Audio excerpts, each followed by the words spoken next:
Okay, so this is another test to show. So today's lecture is going to be about how to draw the full body and how to draw the body to actually look like it's in motion, like it's turning. So what I want to do is I want to start with discussing two things that I'm going to be bringing up over and over and over again. The first is that I want to understand the psychology of what's going on, okay?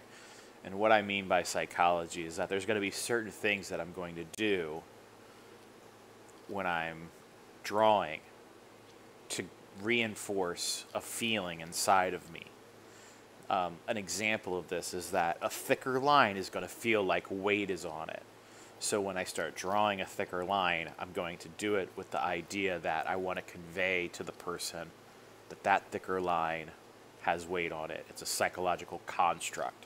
So when I start referring to things like the psychology of something, that's what I'm referring to, is that, you know, there's going to be, I want to make something look like it's turning. So I'm going to draw the line so that way the line ends with it pointing to something.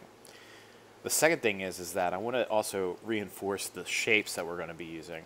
We're going to be using spheres, we're going to be using pyramids, and we're going to be using rectangles in order to show things in perspective.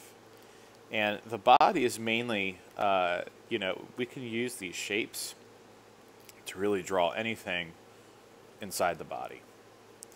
Okay? So, with that being said, what I want to do here is I want to start laying out my actual my body. To do that, I want to define kind of like where my body is going to live on the page. I prefer to use, the concept that Michelangelo used, which was we want to reveal the subject. We don't want to think about putting the drawing down on paper. We want to reveal it out of the paper. And what's great about that is that when you think about putting a drawing down on paper, your touch tends to be very hard. When you think about revealing it, your touch tends to be a little bit lighter.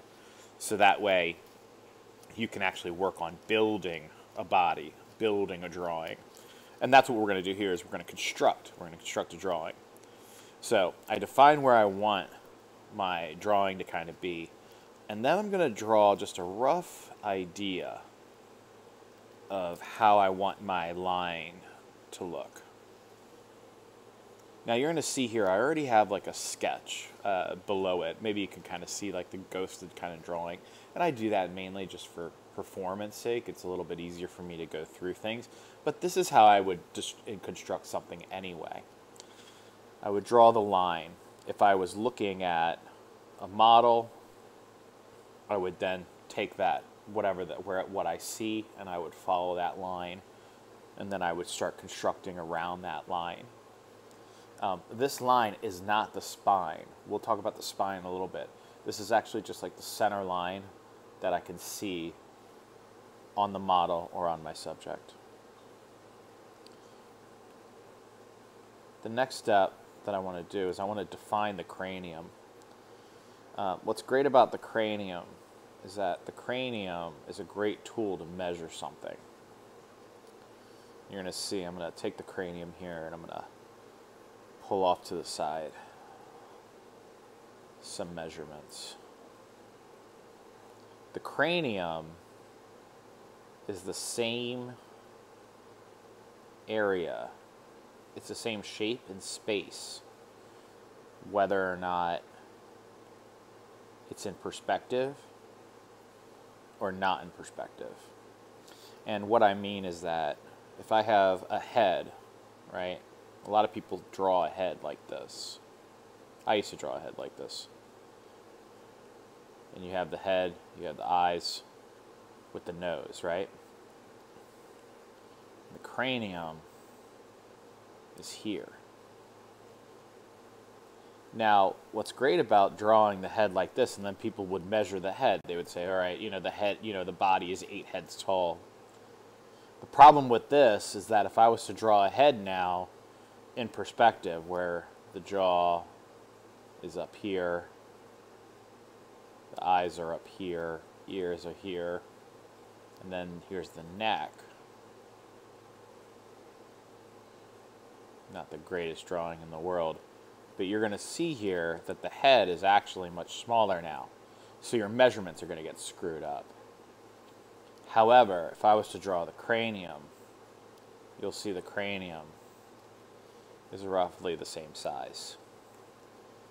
So I use the cranium as a measuring device because the cranium never changes. And it just makes life a lot easier for me.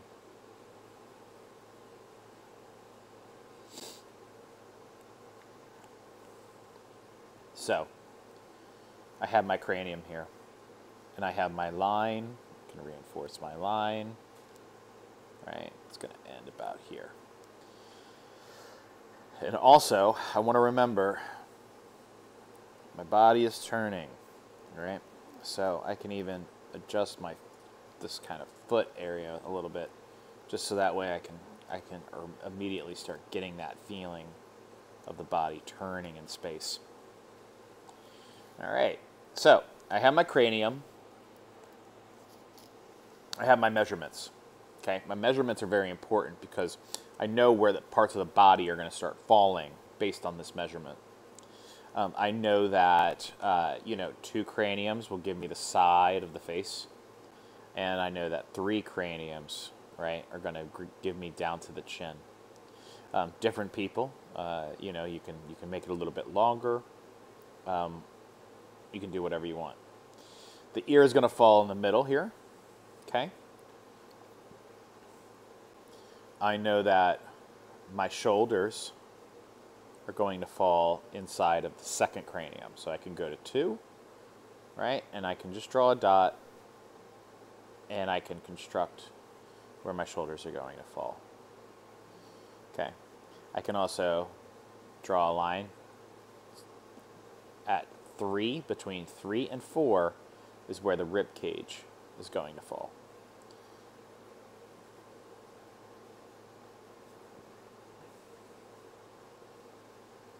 Right about there. Now this is in perspective, so I always want to remember in perspective, if I have 3-point perspective, everything's going to come through like this.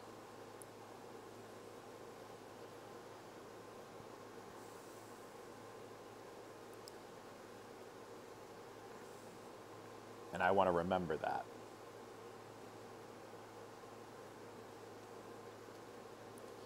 So I have my rib cage. I can find my hips based on the measurements. Right? Top of my hip is going to be at 4. I can draw a line here.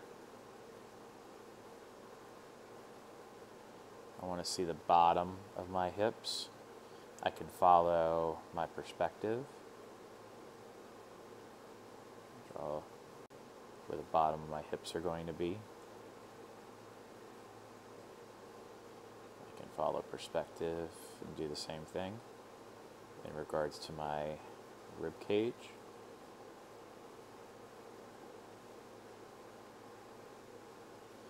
And, the rib cage is very important because the rib cage is what describes the torso.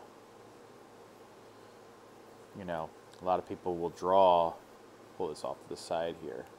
A lot of people will draw, they'll begin drawing a chest, whatever, but what you can do is you can use the rib cage to define psychologically what's going to happen. So if I was to draw, I'm going to draw a normal rib cage here, right? It's almost like a cylinder. You got this thing going on here. Clavicle comes down. You have your shoulder, right? Normal person. Okay, now watch what I do. I'm going to do a really wide rib cage that comes down.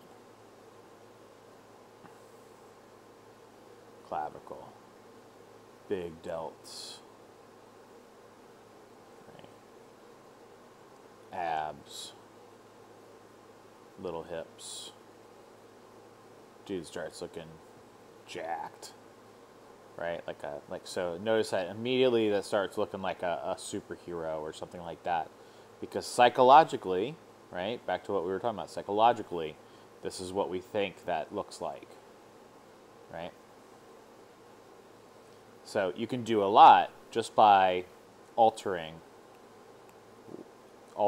what's going on in terms of the rib cage.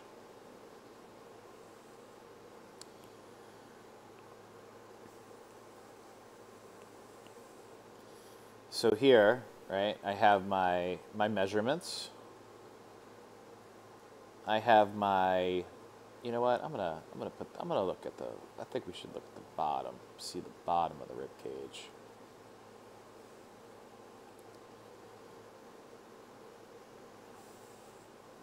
We're always making decisions, altering things and making decisions.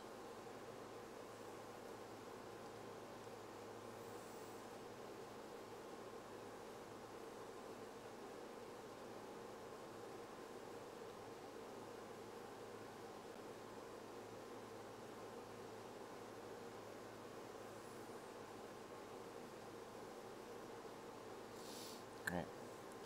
And now that we see this,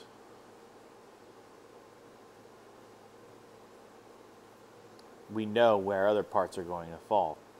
So if I know my shoulder is here, and I know my rib cage is here, then I can draw an intersection between the two, and that's going to give me an elbow.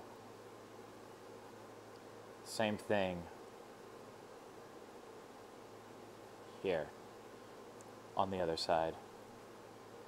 I could change the angle, and no matter what, that's where my elbow is going to be.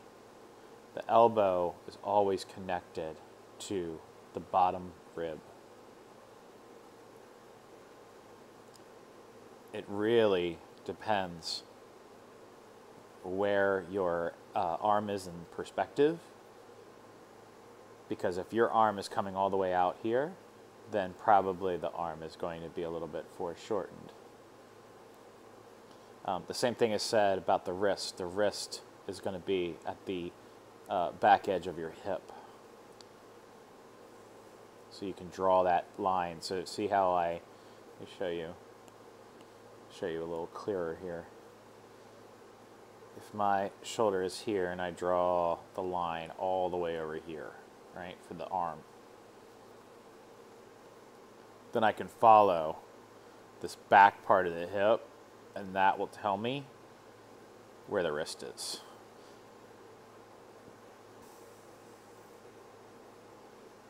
Boom, right there.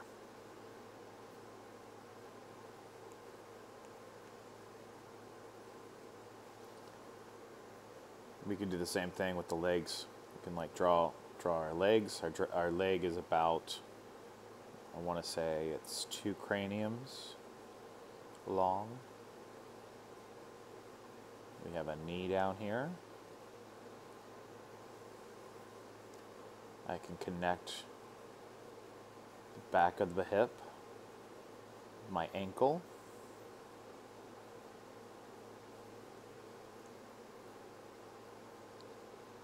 same thing, 2 craniums, back of my hip, my ankle.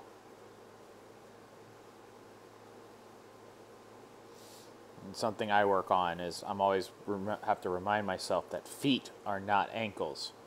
Ankle is a joint, and then there's the foot. So it's important to draw both. I always put a little, I just notify myself where the foot is going to be. Foot is about a cranium and a half.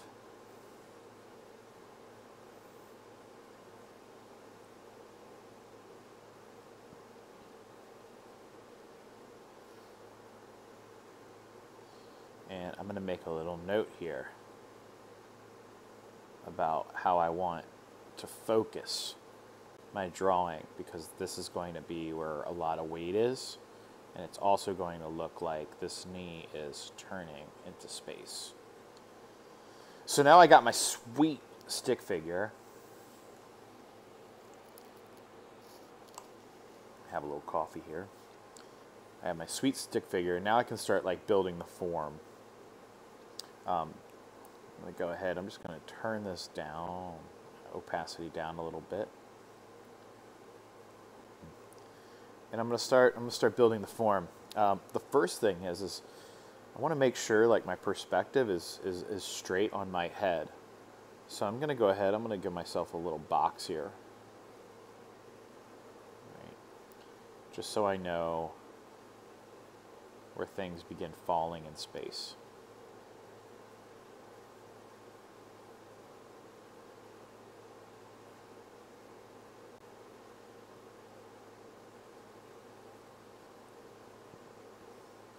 Here it falls in the middle. And then I can follow my perspective lines whenever I want to define something like the eyes, or the jawline, the eyebrow, you know, the back of the skull.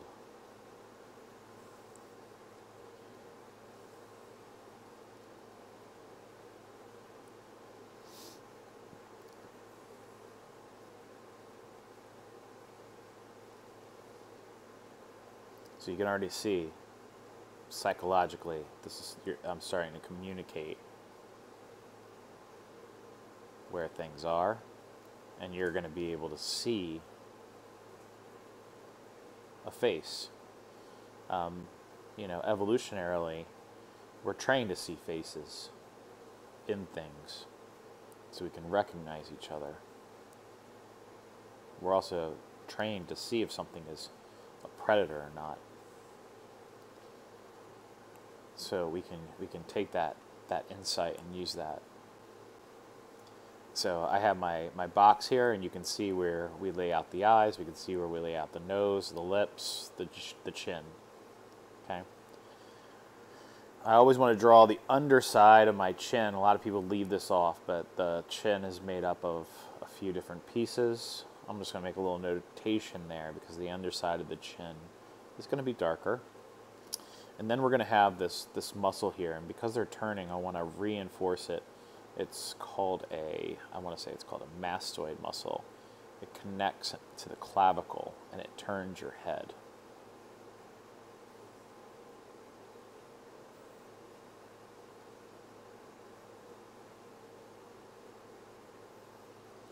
I'm going to go ahead and feel it on mine, because actually it comes from the back of the ear. If I'm correct, it comes from the back of the ear down.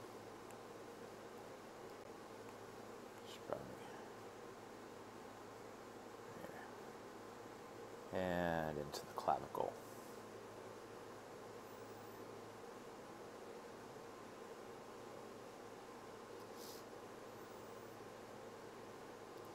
So my clavicle's here, right? That clavicle is the fancy name for your collarbone.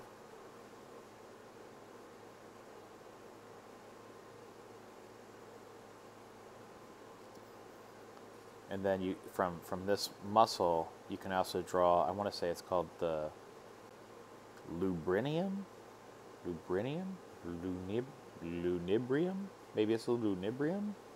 It means dagger in Latin, and basically it's important because this is where all your muscles start, your pecs start attaching to and stuff like that.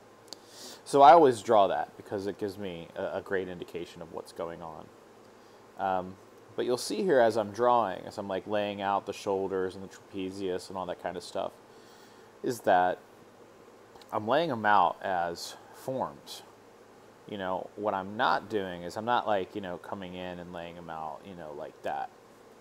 Like I used to do that when I was a kid. I'd like draw the Punisher, and I'd be like, sweet traps, you know, Frank Castle, you know, and do these like, you know, and I would look at it and I'd be like, oh, you know, they're kind of doing something like this.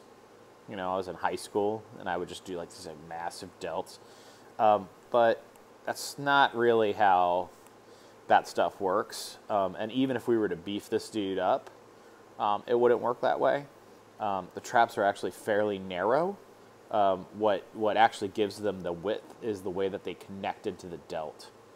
So as I'm laying out my traps, I want to kind of follow it to the other side where I find my shoulder. And then the deltoid is going to actually become part. It's all going to connect, right? And it's going to become part of this whole system here. And what's fascinating is that, again, a lot of people will draw the chest, but what makes the chest so interesting is the way that it connects to the deltoid. So when you look at a chest, people will usually draw pecs like this. They'll be like, oh, sweet bodybuilder pecs, the six pack. But really, what makes the pectoral so interesting is that you have the deltoid, and it's the armpit. The armpit is this area where you get this combination of muscles. So you get let me kind of finish this off here so you can kind of see it.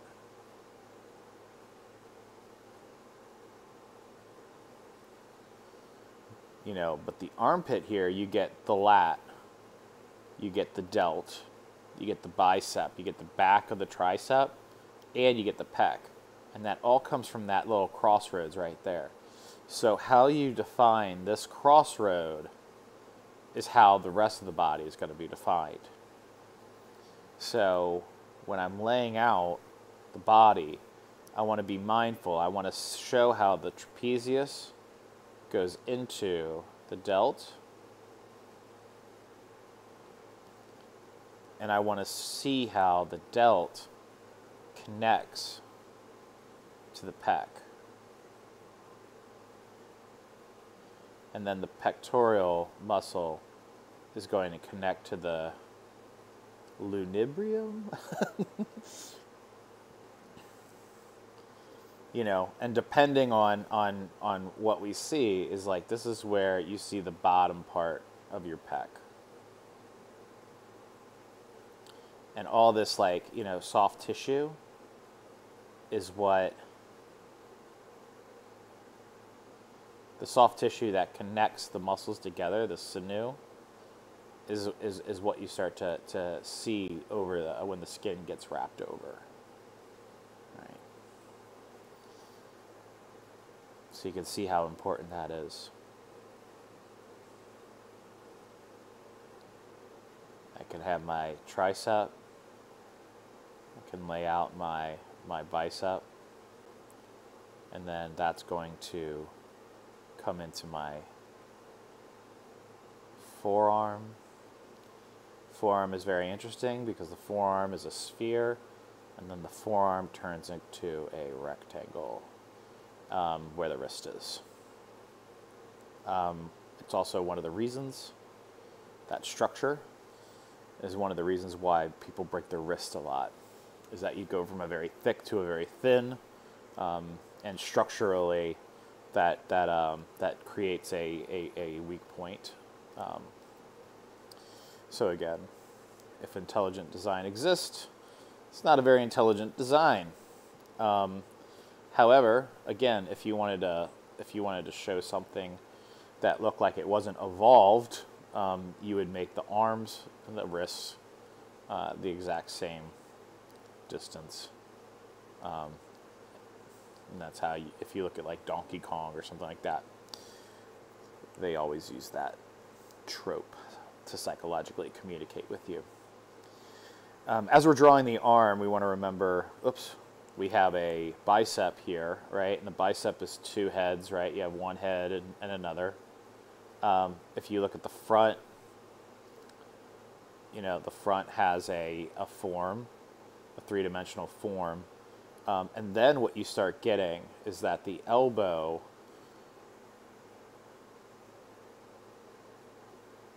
is about here. What's interesting about the elbow is that anybody who's ever been tattooed, when you get tattooed on the elbow, you don't feel anything. When you get tattooed around the elbow, it's one of the most excruciating things you can ever deal with. And the reason being is that there are all kinds of tendons that start wrapping around the elbow here. Technically, I'm looking at my elbow from the back side here, but there's a tendon that wraps here, and there's a tendon and a muscle that wrap here around the forearm. Things start wrapping a lot. And it's how people get tendinitis in their elbow from overuse. So the elbow, it is a bone, but it's also a area where there's a bunch of tendons, and you want to kind of be mindful as you're laying that out, because the shape of the elbow does look like that, but it's actually, it has like a little bit of a lip there, and then a little bit of a curve. And the reason being is that there are tendons that are wrapping through that form. All right. So with that being said, I'm just going to leave a little marker here for my hand that I'm going to come back to.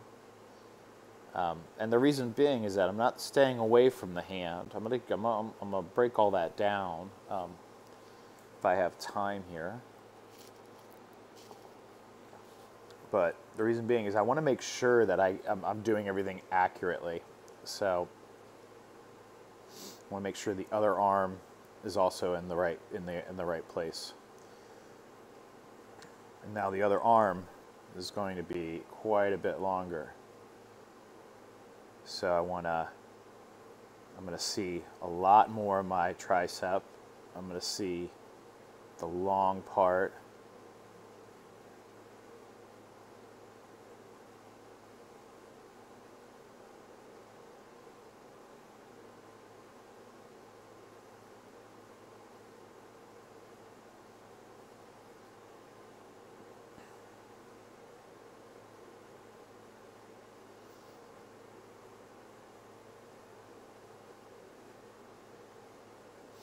Now you see here, I have a decision to make. I want you to, this is actually really important because I go from my wrist, all right? Wrist will also tell you, a wrist will tell you where the other wrist is. It'll also tell you where the other elbow is. The elbow will tell you where the other elbow is. So it looks like I'm making this. There's two things that I'm doing here. One, this arm isn't long enough. This arm should be about here.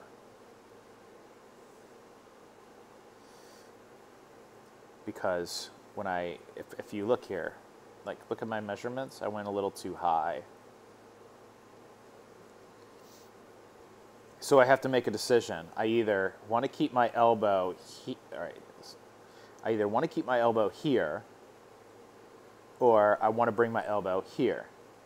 If I move my elbow here, then that means I'm going to have to make my wrist incredibly small, right, to show that it's in perspective. So let me go ahead and do both. I'm going to darken up my tone here a little bit. I'm going to show you how we can fix both. And again, use my back.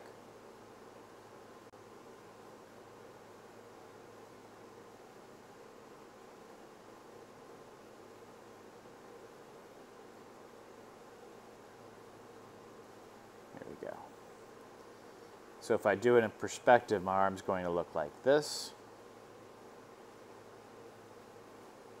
So that way things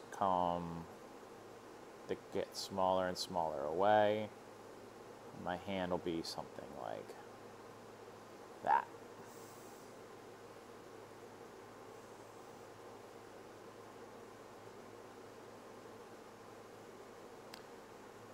Or I can make my entire arm